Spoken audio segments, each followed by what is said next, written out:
And welcome back. Now, ANC Deputy Secretary-General Jessie Duarte and the Treasurer-General Paul Mashatile have said that members of the party are allowed to support the Secretary-General Ace Magashule in court tomorrow, provided it is done in their personal capacity and not in the name of the party. Now, they briefed the media yesterday following the ANC's Top Six meeting, where Magashule explained to them that he's being charged for a lack of oversight while he served as Free State Premier. Magashule is expected to appear in the Bloemfontein Magistrate's Court on corruption charges relating to the 255 million rand Free State Asbestos Audit Contract that was awarded in 2014. Political analyst Professor Somadoda Fikeni joins us now. Prof, good morning and thanks for speaking to us here on Morning Live. Thank you for inviting me and greetings to your viewers. Yesterday, Jessie Duarte, Paul Mashatile saying that there's no ordinary or special NEC meeting date to actually discuss whether Magashule, a member of the top six of the ANC, should step aside or not. But they also did indicate that the NEC is seized with the matter, but non-committal on, the response as to whether he will or will not step down. Do you get a sense, Prof, that the ANC actually appreciates the gravity of the matter? Well, I do think that ANC not only appreciate the gravity of the matter, they have always anticipated that this would be one of the most difficult ones, because they have sent a signal to the lesser-ranking members of the ANC and reminded them of the conference resolutions after resolutions to step aside whilst you are dealing with your issues. But that has not worked, and the precedent was created by the former President Jacob Zuma when he simply continued, and the party had no choice at the time. Seemingly they had to support him, and subsequent to that, it has always been a matter of how much constituency, how strong is your base, that will determine what action is taken against you, and that therefore reduces ANC resolutions into might makes right. So if they do appreciate the gravity of the situation, and you mentioned the resolutions that were taken at the conference, why do you think then this issue of stepping aside has been dealt with in such an ambivalent manner? Why is the ANC unable to come out and say this was a conference resolution and therefore, we need to stick to it? Because if they don't, what does that mean in terms of the signal that it sends out to everybody in the party? Well, to start with, most of ANC resolutions taken in the conferences are hardly ever implemented. So the record of implementation is not already impressive.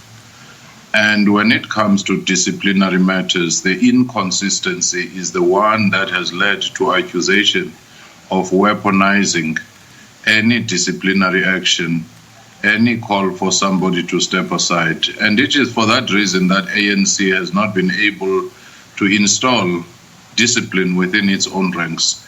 And it is equally for that reason that out of frustrations, you see people who are for and those who are against beginning to march to Luthuli House.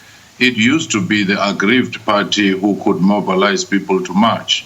But now it looks like those who are actually insisting that the party should take action are also marching, and that has created even a bigger dilemma for the party, because they are not just to deal with one side now, they have to deal with all sides.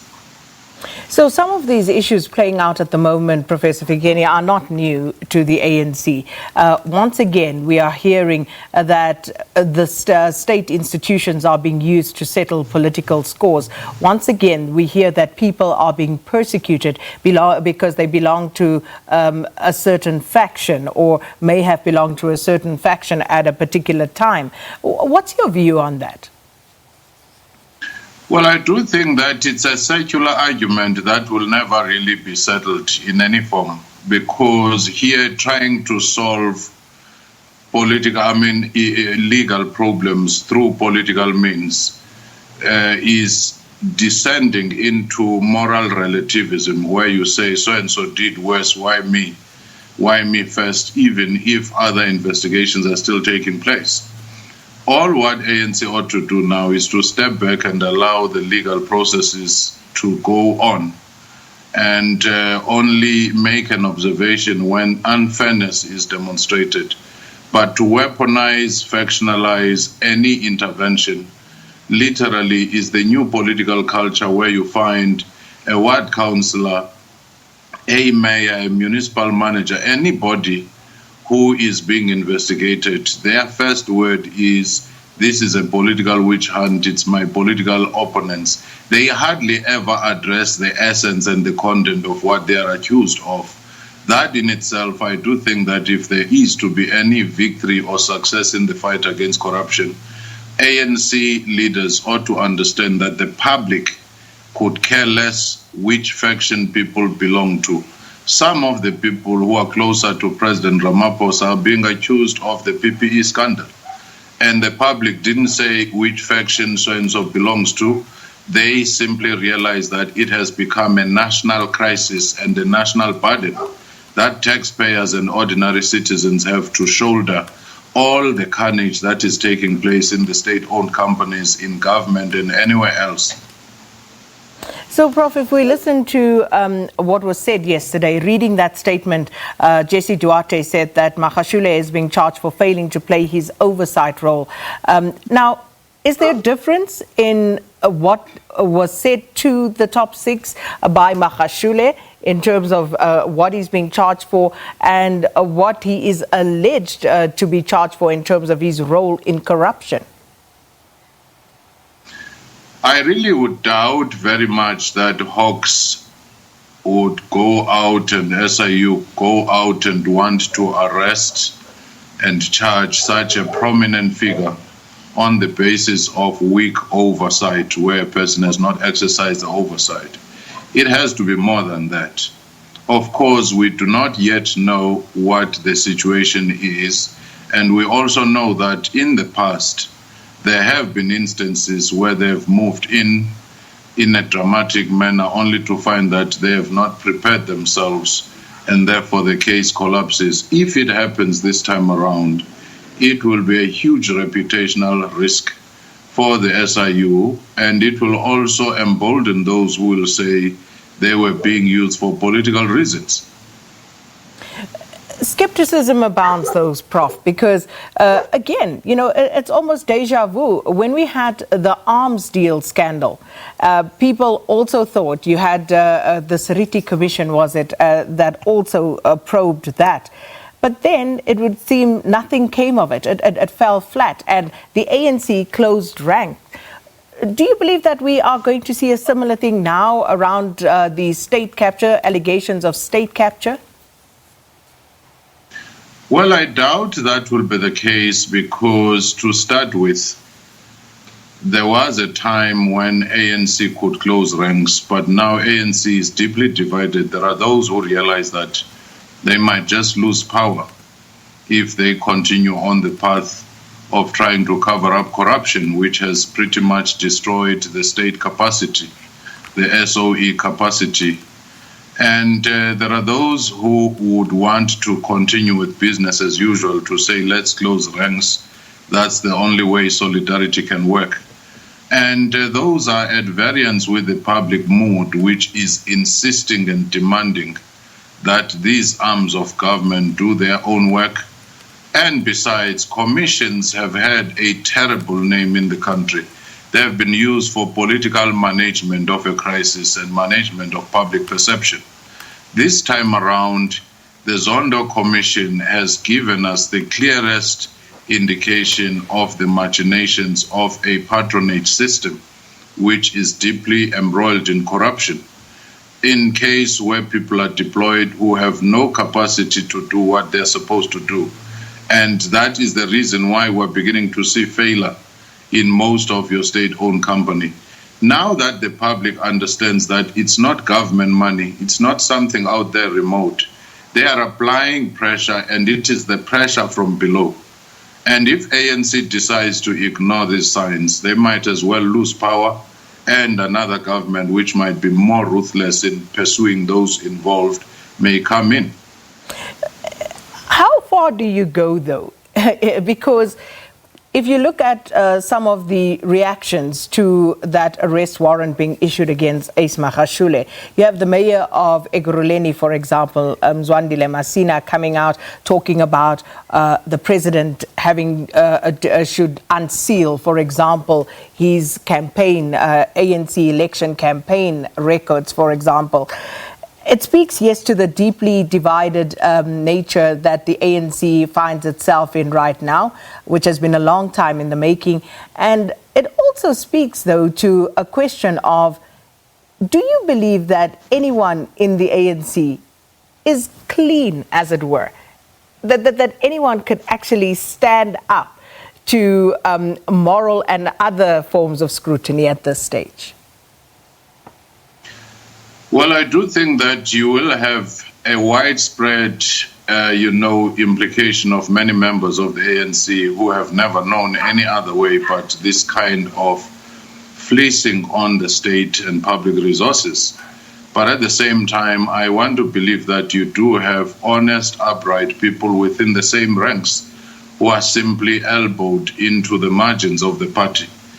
And those who may want to clean the ANC should insist on everyone who had campaign finances for congresses, for anything, to actually expose their sources of funding, rather than say, let's take this one, then next time another one says, I've also discovered another campaign finance for another person. It would be a recurring thing. Taking a principled position to say, whoever it is from CR17 to NDZ to all the other 4 candidates who participated, they should simply disclose where they got the monies. Otherwise, we will forever have a situation when one group is fighting, then they say, let's expose that one. And then when the other one is against the corner, they say, let's expose the other one. A principled position should just be the one of saying, relationship between business and politics should be regulated, and never again should we find ourselves in this kind of thing. And again, here you see an ANC suffering from navel gazing, where they are more preoccupied about their own internal machinations, almost forgetting that there is almost 58 million people they have to service, rather than trying to do the chess game within the party itself and try to cover up some corruption within their own ranks. How is the party, though, going to be able to stand up? Because from some of the evidence that has been led at the Zondo Commission, Professor, you hear about monies that some of these people who have benefited from these networks being given to the party. Again, and this is not a new question. It's been asked several times before about donations to the party as well by some of those who benefit from the system. How does the party evade scrutiny itself? Well, I do think that the party is implicated at a broader scheme because its funding model has always made it prone to such corruption. And the key thing now is not to chase for every 10,000 rands, every million, but rather say, how, now that we know we've diagnosed the problem, do we come up with a remedy? In which case you make the law make it impossible for parties to raise funds in the manner that has been raised by the ANC. And frankly, it might be the case with other parties as well, because we just do not know. It's just been an unregulated situation that has facilitated corruption. And if you want to stem that, you'd spend years trying to chase each and every political party. But if you come and say, now that we know, we ought to stop it right here and drain the swamp by changing the laws and making it impossible going forward, and probably revisiting the issue of party funding, where you make available some of the basic funding from the public funds, but make disclosure compulsory, whether it is for the party or for the individuals, because this has gone beyond the party. Individuals campaigning for certain positions were raising funds privately. Now, Prof, just coming back to the Secretary-General Ace Magashule, who's expected to appear before the Bloemfontein Magistrate's Court tomorrow. Now, he said that these law enforcement agencies are being used to settle political scores. When journalists raised the question yesterday, the top six officials, they also could not be drawn on that particular issue. But what's your take on this case against the Secretary-General Ace Magashule? Do you believe, from what we've seen, what we've been told, that the state has a watertight case here against Mr. Magashule? Well, given the record in the past, even where the case was quite clear and easy, and the mistakes that have been made, precisely because of the weaknesses in our crime intelligence, weaknesses in our criminal investigations, I wouldn't hold my breath to say they will have a watertight case. That's why in many instances they would say, let's postpone because we're finalizing investigations and so forth. One hopes that they are not simply responding to public pressure to move after the revelations that have come, that they do have forensic evidence of monies changing hands beyond simply saying you didn't play your oversight role. But at the same time, I do think that we should move beyond this whole notion of people saying this is a political witch hunt. Tell me, when last did you hear any political figure saying, with the help of hindsight, I think I made mistakes? Or I might not have been directly involved, but that things happened in this manner of misgovernance and misappropriation of funds took place under my care.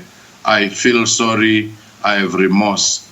If you were to find that grammar in the psychology of our politicians, then we will be halfway through fighting corruption. But the problem here is there is almost no ethical responsibility as they use legal technicality, as they bring the best lawyers to keep justice at bay for years, as long as you have the funds. Well, Professor Fikeni, we have to leave it there. Thank you so much for your analysis. A political analyst, Professor Somadoda Fikeni, discussing the ongoing developments in the ANC with us. And of course, Secretary-General of the party, Ace Magashule, will be in Bloemfontein facing charges in court there tomorrow. So we'll definitely be bringing you that tomorrow. But right now, it's just about time for us to say goodbye.